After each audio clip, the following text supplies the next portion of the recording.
Bonjour à tous, c'est Jean-Luc Haut sur sa chaîne YouTube. Aujourd'hui, nous allons parler du système de missiles Hawk phase 3 et de son soutien. Le département d'État a pris la décision d'autoriser une éventuelle vente militaire étrangère au gouvernement ukrainien du système de missiles Hawk phase 3, de son soutien et des équipements connexes pour un coût estimé à 172 millions de dollars.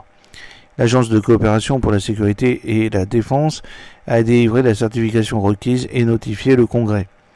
Le gouvernement ukrainien a demandé l'achat d'articles et de services liés au soutien du système de missiles Hawk, notamment des camions de transport de 5 tonnes, des pièces détachées pour le système Hawk, la remise à neuf et la révision des unités de tir de défense aérienne Hawk, des kits d'outillage, des équipements de test, des équipements de soutien, de la documentation technique, des formations, un soutien technique et administratif sur le terrain assuré par le gouvernement américain et ses sous-traitants, une assistance technique fournie par le gouvernement américain et les sous-traitants, les conteneurs de stockage et des équipements liés au stockage des pièces détachées et des équipements de réparation pour le missile MIM-23 Hawk, et d'autres éléments connexes de logistique et de soutien au programme.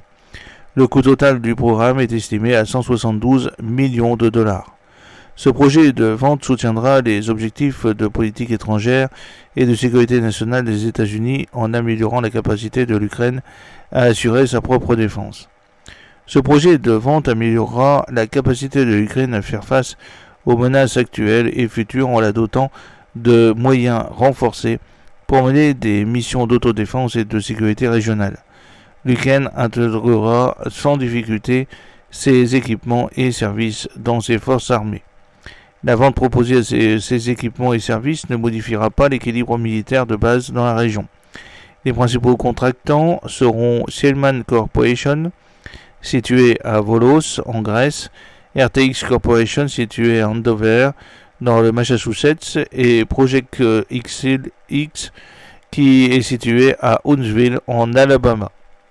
À ce jour, le gouvernement américain n'a connaissance d'aucun accord de compensation proposé dans le cadre de cette vente potentielle. Tout accord de compensation sera défini lors de négociations entre l'acheteur et le contractant.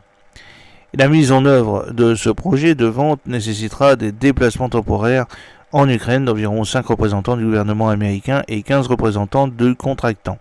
Cette vente proposée n'aura aucun impact négatif sur la préparation de la défense américaine.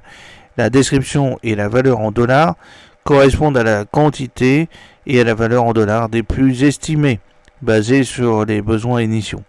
La valeur réelle en dollars sera inférieure en fonction des besoins finaux, de l'autorisation budgétaire et des contrats de vente signés le cas échéant.